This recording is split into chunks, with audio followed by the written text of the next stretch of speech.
Hindi pa rin natatapos ang mga revelasyon ni Anjo Iliana sa mga dating kasamahan nito sa 8 Bulaga. Maging si Alan Kay ay di nito pinatawad. Ayon sa video na ipinost ni Anjo Iliana sa kanyang TikTok account, isiniwalat nito na nagkaroon daw umano ng relasyon si Alan Kay at James Yap. Narito ang buong detalye.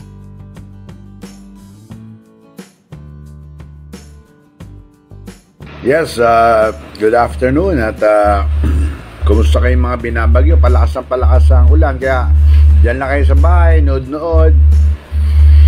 Kaya meron na ako nakita na may reaction yata si Alan Kay dahil dun sa mga supporters natin na pinapatakbo ko ng senador.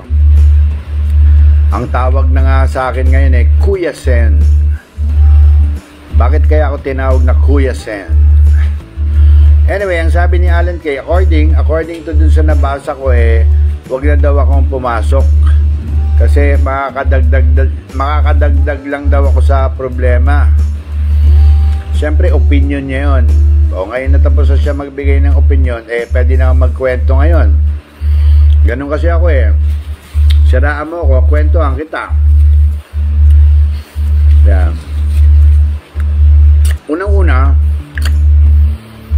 si Alan Kay, masama loob ko dyan dahil binentahan ako niyan ng Lincoln Navigator na napakamahal. Parang nasa 2 ewan ko i-correct niyo kung mali ako, parang 2.6 million na Navigator. Lincoln Navigator SUV. Hindi ko alam, yung binenta sa akin sira pala. Yung alalay niya nung pagkatapos ibenta, sabi sa akin, "Naku, dapat di mo na binili yan, sirain yan." So in other words, bukod sa nabili ko ng 2.4 million, pinaayos ko yung kasi yun air suspension, gumastos ako ng 900,000, tapos nabenta ko na lang siguro mga 1 million kay R33, yung kaibigan ni So masama loob ko, sabi ko masamang ugaling baklita pala to. Simula nun, hindi na ako masyado nagdidikit dyan. Tapos nung araw, ang yabang yan dati, lahat daw ng basketball player na amateur binubuking niya. Sabi ko, paano mo na bubuking yan? Binibigyan lang daw ng rubber shoes, tapos inuuwi na. Pinagmamalaki niya dati yung dalawang magkapatid na taga San Beda. Lagi naman niya niyayabang. May nagtanong, ewan kung si Joey De Leon ang nandun doon. Tinanong, si James Yap.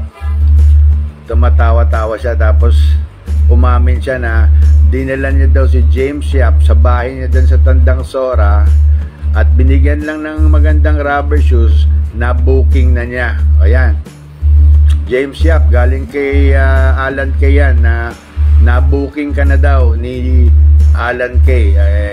Sa kanya mo tanungin, siya yung nagkikwento hindi ko alam, baka nagyayabang lang yon. Pero pag mga ganon, dapat yun hindi na kinikwento, di ba?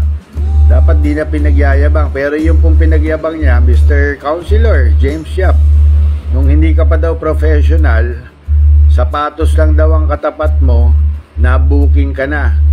Kaya yun po, at maraming salamat Alan Kay, at sige, banatan mo at baka may alam pa ako sa iyo. Maraming salamat at abangan ang susunod na kabanata.